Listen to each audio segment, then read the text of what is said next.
मैं डॉक्टर संजीव आज डिस्कस करना चाहूँगा पिकी ईटर्स के बारे में। आजकल हर मम्मी सुपर मॉम बनना चाह रही है और अपने बच्चे को बेस्ट खिलाना चाह रही है और बच्चा खा खा के बोर हो गया है और वो कहता है मुझे नहीं खाना।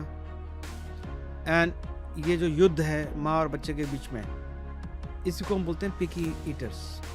कोई बच्चा क्यों पिकी ईटर होता है? क्योंकि उसको स्वाद ही नहीं आता है। स्वाद क्यों नहीं आता है? स्वाद ना आने का सबसे बड़ा कारण है उसको भूख ही नहीं लगती। आजकल जो नए पेरेंट्स हैं वो उनके पास कोई पॉइंट नहीं है घर में डिस्कस करने का, सिर्फ बच्चे के अलावा। तो घर में दिन की शुरुआत उनके बच्चे के खाने से होती है और दिन का अंत भी खाने से ही होता है। वो घर में बच्चे के खाने के बारे में बात करेंगे, नई नई चीज़ें ला के देंगे और उसको सपोज कोई चीज़ वो खाना चाहता है, मान लो सेब ही खाना है और मम्मी ने डिसाइड कर लिया मन ही मन कि मेरा बच्चा पूरा एप्पल खाएगा। अब बच्चे की कैपेसिटी सपोज आधे एप्पल की या पौना एप्पल की है, तो मम्मी उसको आधा एप्पल एक पौना एप्पल तो खा लेगा बच्चा, फिर 1/4 एप्पल के पीछे पीछे घूमती रहेगी। तो मेरा जस्ट कहने का मतलब ये है कि बच्चों को सबसे इम्पोर्टेंट चीज़ है, एक तो भूख लगने दें। 3 घंटे से पहले खाना मत दीजिए और 3 घंटे बाद जो भी खाने को दें साथ बैठे, सब लोग साथ बैठ के खाएं। मम्मी पापा दादा दादी नाना नानी जो भी लोग घर में हैं सब लोग इकट्ठे बैठे हो, सबकी प्लेट लगेगी, बच्चे की प्लेट भी लगेगी।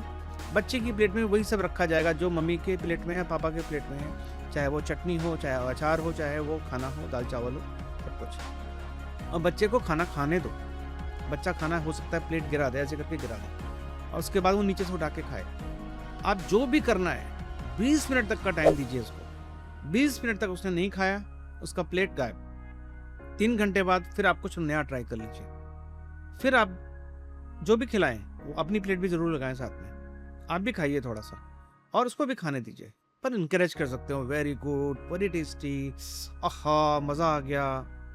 तो हम ये सब कर सकते हैं, पर उसको खाने का टाइम सिर्फ 20 मिनट का मिलना चाहिए। और मैं हर पेरेंट को एक बार बताना चाहता हूँ कि पिकी ईटर का बहुत बड़ा रीज़न एक तो parenting number 1, number 2 mineral deficiency जैसे आयरन की कमी, विटामिन की कमी, दिन और रात का एक्सपोजर नहीं होना, ये भी एक फैक्टर होता है खाना नहीं खाने का। एंड प्यार से नहीं खिलाना। जब बच्चा मेड पालती है तो उतने प्रेम से कभी नहीं खिला सकती।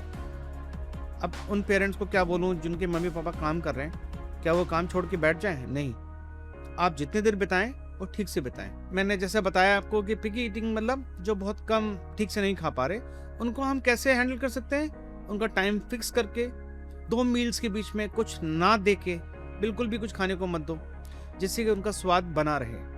जो भूख लगती है वो अपने आप ही स्वाद ऐड कर देती है। मुझे याद है कि अक्सर हो जाता है कि जब हम घर में खाना नहीं बनता, कई बार किसी वजह से, घर में हो सकता है वाइफ कहीं गई हो या घर में ताला लगा हो किसी वजह से, तो बासी रोटियां होती हैं 2-2 दिन पुरानी, 3-3 दिन पुरानी, कई बार कभी ब्रेड पड़ा होता है, कभी कुछ नहीं होता तो चावल दाल ही पका लेते हैं। तो बासी रोटी भी बड़ी अच्छी लगती है, नमक रोटी भी बहुत अच्छी लगती है। तो मैं जस्ट ये कहना चाहता हूँ कि अगर हम भूख लगने दें, टाइम से खाना खाएं और खाने को हम एहसास करें, तो हमारा खाने का जो मज़ा है वो बना रहेगा। धन्यवाद।